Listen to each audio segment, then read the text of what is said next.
Beleza, aqui quem fala é o Ronaldo. Nessa vídeo eu vou ensinar vocês como burlar aqueles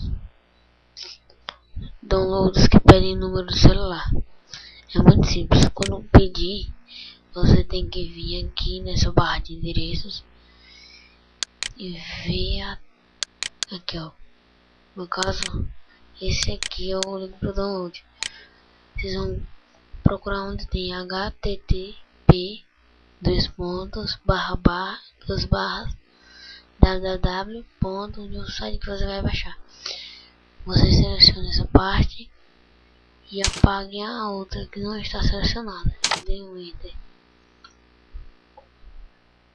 Aí já vai direto para a pasta que você parou o link do seu download.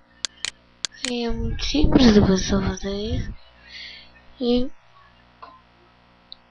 baixar normal. É isso aí, galera. Valeu.